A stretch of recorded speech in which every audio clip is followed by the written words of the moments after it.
Hi friends, இப்போ நம்ம சிறகடி காசை பார்க்க போகிறோம். சிறகடி காசையில் போலீஸ்கார அங்கிள் வந்துட்டு எப்படியோ கரெக்ட் பண்ணிட்டாருங்க சீதாவை. கடைசியில் ஏறி உட்காந்துட்டு 2 பேரும் சேர்ந்து பார்த்த முதல் நாளையும் பாட்டை போட்டு விட்டு பக்குவமாக போயிட்டுருக்காங்க. நிறுத்து இப்போ என்னாச்சு, எதுக்கு ஏறி உட்காந்தா, அப்போ என்ன பிடிச்சிருக்குதானு சொல்லிட்டு கிராஷ் கொஷின்லாம் கேட்கக்கூடாது. பார்த்தா ஏறி உட்காந்துட்டாங்க. முழுசாக நினைஞ்சாச்சு, முக்காடு எதுக்கு அப்படிங்கிற மாதிரி ஆச்சு.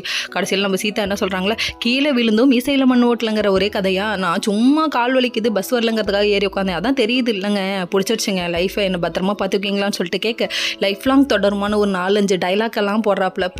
போலீஸ்கார அங்கிள் 4 ரோட்டா உள்ள ஓட்டா மாதிரி வரப்பா இருப்பாருன்னு பார்த்தா கடைசியில் பார்த்தா இவர் உள்ளுக்குள்ள அப்படியே குழந்த மாதிரி பேசுறாரு. சரி விடுங்க, எல்லாரும் அப்புறம் பிடிச்ச பொண்ணுக்கிட்ட அப்படி தானே பேசி ஆகணும்.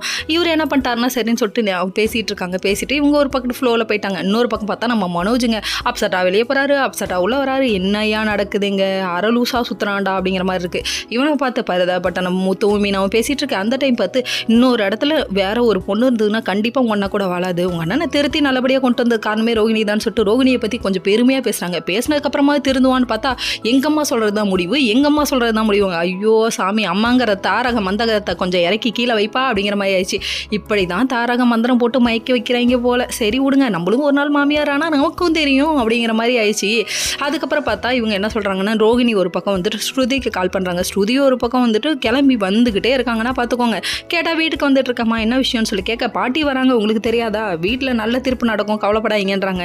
அடக்கொடுமையை இதெல்லாம் தெரிஞ்சிருக்கு அப்படிங்கிற மாதிரி ஆச்சு. மீனா தான் ஒவ்வொன்றா நடக்கிறத சொல்லிட்டு இருக்காங்களே, நேரில் பார்க்கணும்னு கிளம்பி வந்துட்டாங்க அவங்க. அவ்வளோ ஆர்வம். ஓகே.